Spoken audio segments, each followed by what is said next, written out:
So there's our general solution. So first of all, if I let y equal 3 when x equals 0 and put these values into the general solution, and remember that the cos of 0 is 1 and the sine of 0 is 0, so that's gone, we end up with a equals to 3. So we actually know what a is.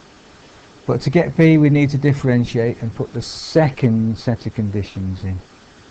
So we're going to use the product rule as I suggested. We're going to let e to the minus 3x equal u and the rest equal v, and differentiate them separately, and hopefully you got that. So now we've got to put them back into the product rule. And a reminder, what's the product rule?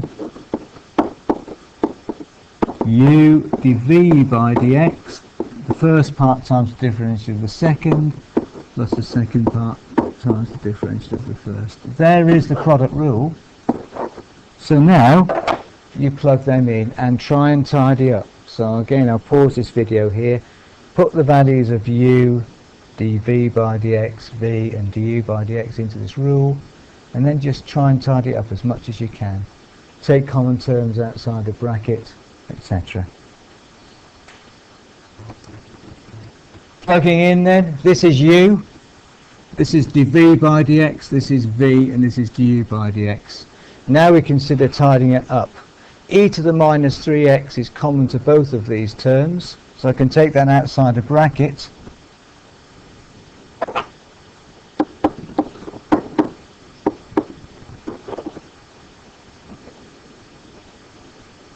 I'm taking e to the minus 3x right outside a bracket. This whole thing, I'm taking e to the minus 3x outside, so I'm left with just this bracket, which is, and if I put the 2b term first, because that's positive, and then minus the 2a sine 2x, that's always a good idea. And then I've got minus 3 here, so that makes this whole term negative. So minus 3a cos 2x plus b sine 2x is inside the bracket. So I can take that outside the bracket, the exponential term, and also tidy up my signs a bit. I'll mention it.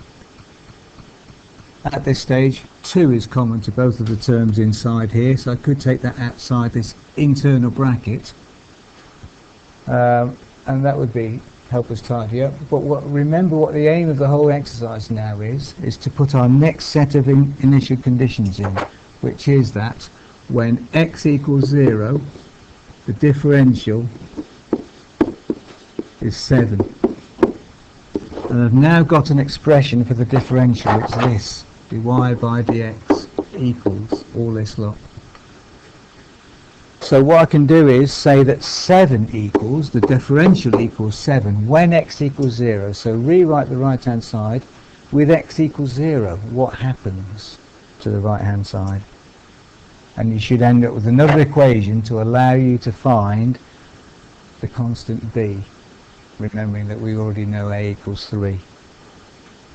So I'll pause it here, have a go. So putting in the values, first of all, if x equals 0 here, then we have e to the 0, and anything to the power 0 is 1, so that exponential term disappears. But it doesn't disappear, but it becomes 1. And then we can just replace all the terms in here with zeros because x is 0, so we end up with this. And then we think about, well, what's the cos of 0? 1. What's the sine of 0? So lots of these terms are going to disappear. I won't put a 0 here because the board will go weird if I do that. And so now we can sort of collapse it right down, and we end up with 7 equals 2b, the second term's gone, minus 3 times, the first term is still there, a, but b sine 0 is gone, so we're left with this. So 7 equals 2b minus 3a, and we know what a is. A equals 3, so we can write that 7 equals 2b minus 9. So we have a little linear equation to solve, adding 9 to both sides. 16 equals 2b and b equals 8. So we now know that a equals 3 and b equals 8, and we can put them back in now, and we've got our particular solution.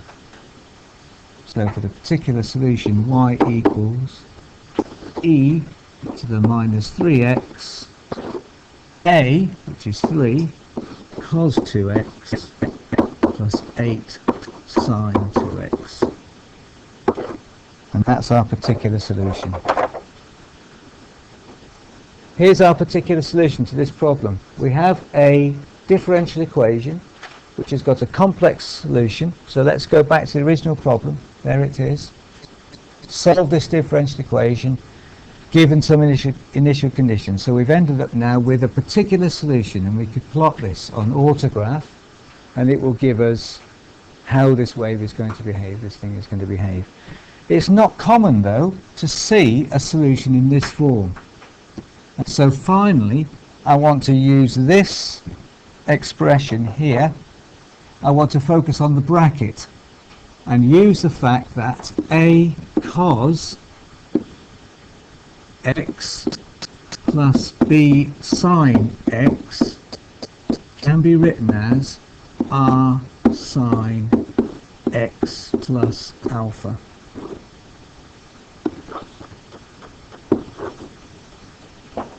This trigonometric relationship that we looked at, or we have looked at ages ago, and I'm going to use this now. So I'm going to talk about how we can use this to rewrite this particular solution in a more familiar form, and we'll look at that in the next video.